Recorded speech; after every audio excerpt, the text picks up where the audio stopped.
social, Tem alguma teoria porque a gente tem ondas de filmes de alienígenas? Tem umas ondas, é uma modinha, aí depois de um tempo volta. Sim. Lembra da época do Contatos Imediatos? Lembro. E tal. Era, cara, um monte de filme. Aí bombou, né? Bombou. Aí depois para e... Então, cara, eu parto do princípio que Hollywood não é um sistema de entretenimento, é um sistema de propaganda, né? Inclusive, eu sempre lembro que o Chase Brandon era o agente da CIA. Ele tá vivo ainda, né? Mas trabalhou 35 anos. Eles entendem como também um braço dos Estados Unidos de poder cultural, né? Expandir o way of life americano. Então, Hollywood, cara, esse Chase Brandon, ele era o chefe do escritório de ligação entre a CIA e a indústria de entretenimento. Então você pega filmes como Missão Impossível 3, né, a série 24 Horas, esse cara passava o roteiro pros caras e alterava o roteiro. E são bancados, às vezes, pelo exército, pela marinha ou por alguma coisa. Segundo... não recebeu também, grana? Sim. Não apenas grana, porque o Chase Brandon, ele explica o seguinte, se os estúdios aceitassem as sugestões de roteiro, eles ofereciam soldados para fazer figuração, emprestavam navios, aeronaves para serem usados nos filmes. Imagina a grana que se fosse alugar, né? Economizaram bem, né? Então, assim, eu não olho...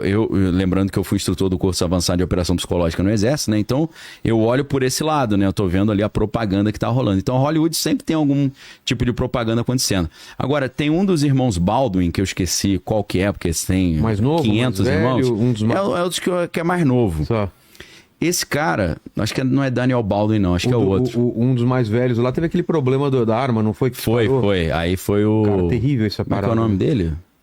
Eric Baldwin, não? Não é o Alec? Alec Baldwin. Alec Baldwin que deu o tiro lá, né? Que sabia que a arma... E tinha uma bala de verdade. Tinha uma bala, matou a produtora, né? E ele foi absolvido. Porque tem uns caras que cuidam só disso, né? No cinema.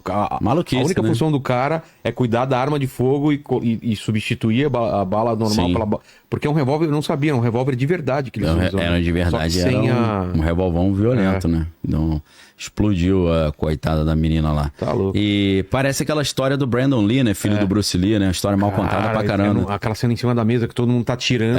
E uma daquelas balas era de verdade, né? Aí depois botaram um rosto assim por cima de um ator, né? Você lembra que... Pra terminar o filme. Pra conseguir terminar o filme, né? Essa história... E o pai já tinha morrido. Estão perguntando se Stephen Baldwin. Talvez novo, seja o Stephen Baldwin. Cara, ele deu uma entrevista no PBD Podcast, que é o Patrick Bet-David, e ele falou... Ele montou um raciocínio muito interessante sobre Hollywood. Ele falou o seguinte, cara, Robert De Niro tá construindo um galpão de estúdios novos em que estão sendo investidos $1 bilhão.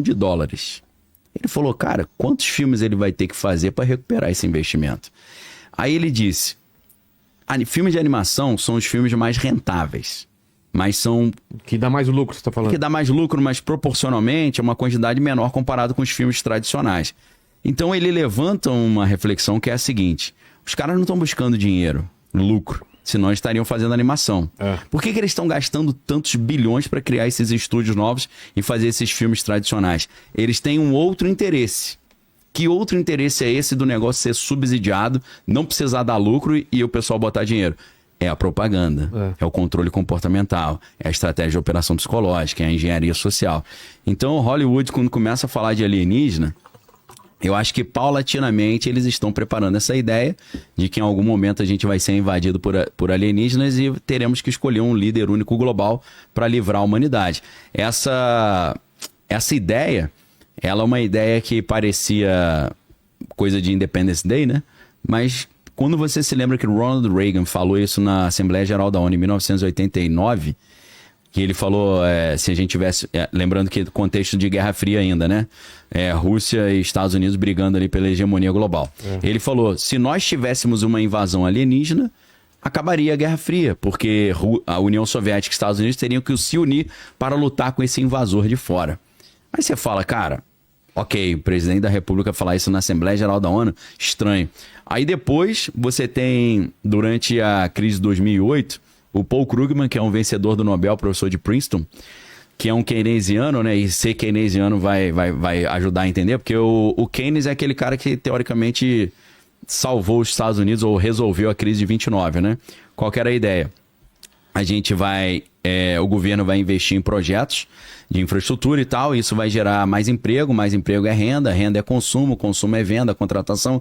Então resolver a crise, o governo investindo em projetos ali. A infraestrutura ajuda a escoar os produtos. Então, como o Paul Krugman é um keynesiano, ele deu várias entrevistas, saiu aqui no Brasil em vários veículos, inclusive na revista Exame.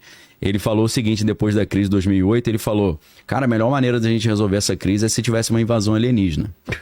Aí você fala, pô, não é possível, né? Não, ele falou sério pra caramba, muito sério. Ele disse até o episódio do Twilight Zone, ou lá do Amazing Stories, que ele se inspirou, que é um episódio de 1953. Acho que nem Twilight Zone, acho que nem existia. Ele cita o episódio, que eu não vou me lembrar de cabeça, tá no meu livro, A Beira do Abismo, lá, tudo certinho. Sei. Ele falou, cara, se a gente tivesse uma invasão alienígena, os Estados Unidos teria que investir em defesa. Investindo em armas de defesa, iria gerar contratação, renda, consumo, ia resolver. E aí ele conclui dizendo que, mesmo que no final a gente visse que foi tudo mal entendido, que não era uma invasão alienígena, a gente entendeu errado, não tem problema porque teria resolvido a crise. Aí eu já olhei e falei, cara, um presidente americano diante da Assembleia Geral da ONU fala isso no final dos anos 80. Depois, em 2009, 2010, eu acho que foi essa entrevista, um vencedor do Nobel, o economista Paul Krugman, fala a mesma coisa. Depois o Bill Clinton foi no Jimmy Kimmel. Jimmy Kimmel falou, quando você virou presidente, você pediu arquivo alienígena? Ele falou, pedi, mas não veio nada. Aí ele, que pena. Ele falou, não, mas eu gostaria de dizer que, para mim, seria até interessante se houvesse alienígena, porque ia acabar com os conflitos globais que a gente teria que se unir. Eu falei, cara, 3 figuras de altíssimo escalão falando a mesma coisa, Hollywood junto. Eu falei, cara, isso é um caso... Watchmen, perfeito, né? Claro que ali é mais o Dr. Manhattan do que um alienígena, mas a lógica é a mesma. Não, né? É alienígena. Tem alienígena? Tem, mas é o Dr. Manhattan. Mas no quadrinho? É no quadrinho. Ele traz uma figura alienígena e coloca... Entendi. Verdade, não, tô pautando pelo filme. O Ozymandias. Então, pelo filme... É o diferente. Diferente. No quadrinho, o Ozymandias joga um ser alienígena no centro de Nova York que causa, sei lá, milhares e milhares de mortes. Aí a gente já vai para outro departamento, que é Alan Moore manja do Paranauê pra caramba, né? Alan Moore a gente sabe que é um mago cerimonial. Total. Auto-intitulado, né? Telêmico, né? Que segue Crowley e tal. Segue um demoninho aí que não pode falar o nome, Segue, né? E uma serpente também, além desse aí, né? Do pau que? Alguma coisa? PA, com PA. Esse cara manja muito, né? Já que a gente entrou nesse aspecto, né? Tem muita coisa de operação psicológica e engenharia social dentro de... Por que os ETs legais ficam lá fora e sobra pra gente o ET Bilu? O Bilu, né? O Bilu, pelo menos... conhecimento. Pelo menos a mensagem dele é boa, né? Paz e amor, mas né? Desculpa você falar. Nosso ET, mas se ele fosse do Rio de Janeiro, já seria outro tipo de mensagem. Perder o Playboy. Perder o Playboy. O Alan Moore tem muita questão, assim, de pra você aprender sobre estratégia de persuasão, né? Veja o V de Vingança, cara. Por quê? O V de Vingança, eles não fazem um ataque falso de uma arma biológica lá pra gerar o argumento que o mundo tá sendo atacado e tal. Puta, eu não lembro. Tem umas explosões, é isso? Tem a explosão, exatamente, a explosão. Essa explosão foi totalmente proposital pra gerar um caos na sociedade e justificar um endurecimento do regime, né? Pois é. Tipo o que tentaram fazer no Rio Centro aqui no Brasil também, não deu certo. É a mesma lógica, né? Um terrorismo feito internamente. Como se fosse um false flag, né? Uma bandeira falsa. Então, que tem teorias da conspiração que falam que 11 de setembro também foi isso, né? Cara... Eu não acredito, mas existem umas linhas aí bem... Existem bastantes argumentos, né? Que se você pegar o material do Ted Gunderson, as crônicas de Ted Gunderson foi um cara que ele só podia entrar com 18 anos no FBI. Ele entrou acho que com 17, porque ele tirou uma nota tão alta nas provas que os caras aceitaram a entrada dele. E aí ele foi trabalhar na área de contra-terrorismo. E esse cara, ele chegou a um posto que ele chegou a ser cogitado para diretor-geral do FBI. Ele não chegou a ser o diretor-geral, mas ele andava muito com Edgar Hoover, né, que é o criador do FBI, e Edgar Hoover que também fazia um monte de maluquice, né? Incriminava os oponentes, né? Botava falso flagrante nos caras. A história é muito louca. Até que fizeram vários filmes e inventaram era sério, tentaram descredibilizar o cara dizendo que ele tinha relacionamento com homem e tal, achando que isso ia comprometer a imagem dele. Tem até o filme com o Leonardo DiCaprio. Leonardo DiCaprio faz o papel do Edgar Hoover. Acho que o nome do filme é Hoover, se eu não estou enganado. Não, acho que não. Não é Hoover, não? Ver. Agora eu esqueci. Então, assim, esse Ted Gunderson, ele era amigo do Hoover e ele chegou a ser o chefe do FBI em toda a costa oeste. Então ele tinha mais de 1.000 agentes embaixo da supervisão dele. Esse cara se aposenta e ele abre um escritório de detetive particular. E o primeiro caso que ele pega já é o caso mais complicado da justiça americana, que não é o do O.J. Simpson, não. É o caso do Philip McDonald. Philip McDonald era um cara boina verde do exército, né? Que é tropa de elite, era um médico. E que ele morava numa casa dentro do quartel. Esqueci o nome do quartel agora, não sei se é Fort Bragg ou Fort Meade. E ele liga pra polícia do exército lá e fala, fomos atacados, né? Atacaram minha família. Quando os caras... Não achei ainda. O quê? Ele tá perguntando o nome do filme. Ah, do filme do Leonardo. É só botar Leonardo DiCaprio e J. Edgar Hoover. É. Aí o que acontece? Ele liga pra polícia e ele fala, cara, fui atacado, invadiram minha casa, mataram minha esposa, minhas filhas, fui esfaqueado e tal. E aí, quando eles chegam lá, tá essa cena, ele fala, entraram três caras e uma mulher. Eles deram facada nas minhas filhas. Caramba! Deram paulada em todo mundo e ele tomou uma facada nas costas. Acho que acharam que ele tinha morrido. Aí, beleza. Aí, ok, né? Não acharam quem era o cara. Só que aí, o que acontece? Esse Philip McDonald, ele começa a falar muito, veio pra mídia e tal. Temos que achar. Começaram a rever o caso depois de uns 2 anos, eu acho. E começaram a achar que ele tinha forjado isso tudo. Que ele teve um acesso de raiva, matou a família e deu uma facada em si mesmo e disse que foram os outros. E esse cara pegou prisão perpétua. Eu acho que ele morreu ano passado. Mas isso foi em 1974. Ele estava preso até esses dias. Estava com câncer de pele, alguma coisa assim. Mas aí o que aconteceu? Esse cara tinha um amigo pessoal, que era um advogado, que ele ouviu do Ted Gunderson. Cara, eu sou inocente. E aí o advogado procurou o Ted Gunderson e falou... Olha lá o filme. J. Edgar. J. Edgar, o filme. Então, eu falei o único nome que não tá, né? Que é J. Edgar Hoover. Eu falei, Hoover é J. Edgar. Pô, brincadeira. Mas então, pra quem quiser assistir o filme, assim... É claro que a galera de Hollywood odeia o J. Edgar Hoover. Por quê? porque é na época do macartismo. McCarthy, que todo mundo era comunista. Ele meio que inventou isso junto com o senador McCarthy, que deu origem ao nome McCarthy. Então ele perseguia todo mundo, que ele não gostava, né? Ele chegava, o James Dean eu acho que é comunista, vamos prender. Então a galera tem uma raiva dele, né? Então é lógico que esse filme vai ser altamente enviesado para depreciar a imagem do J. Edgar Hoover. Que eu acho que fez um monte de coisa para além do devido processo legal norte-americano e enquadrava os inimigos dele lá e... atormentava os caras atropelando a lei, né? Então, realmente, eu acho que ele fez algumas coisas. Mas, apesar disso, né? Saber que tem um viés contrário ali. Total. Não é um filme, meu Deus, que filme legal, vamos dar 60 Oscars, assim. Mas, se você quiser conhecer uma versão da história do J. Edgar Hoover, vale a pena. Aí, o advogado do Philip McDonald procurou o Ted Gunderson e falou, você criou um escritório de investigação, né?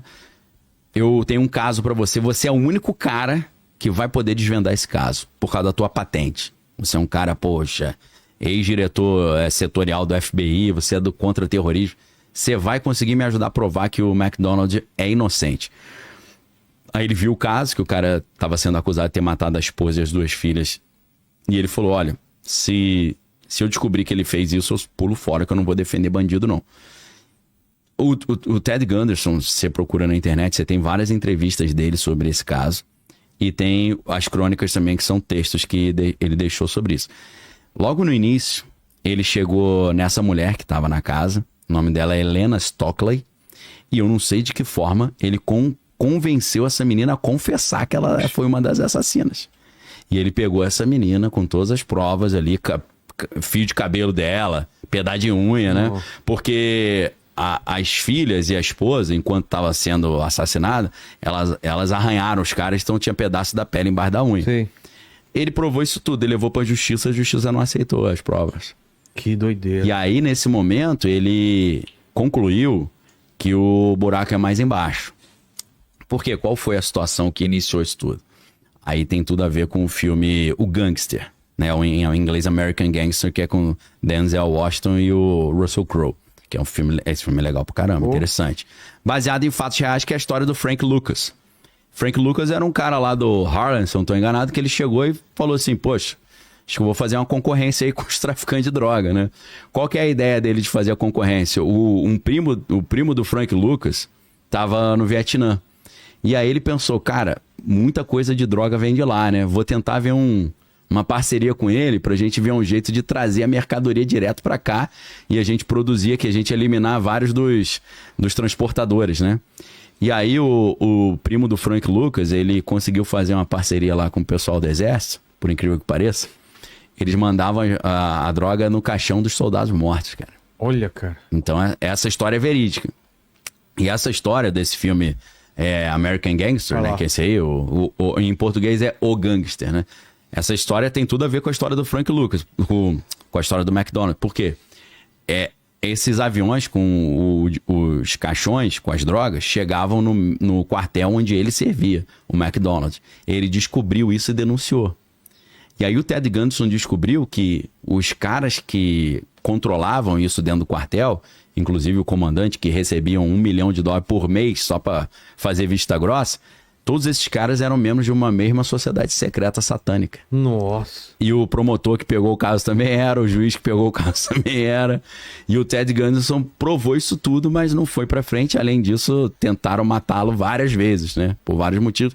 E ele falou que foi nessa... Ele falou, cara, como é que pode? Eu trabalhei 40 anos quase da minha vida no FBI e eu não acreditava que existia isso, desses grupos que mandam em tudo. Fui descobrir depois da minha aposentadoria, no meu primeiro caso aí como detetive particular. Então a história é interessante pra caramba e vai mostrar como é que o mundo é muito mais estranho do que ele parece, né?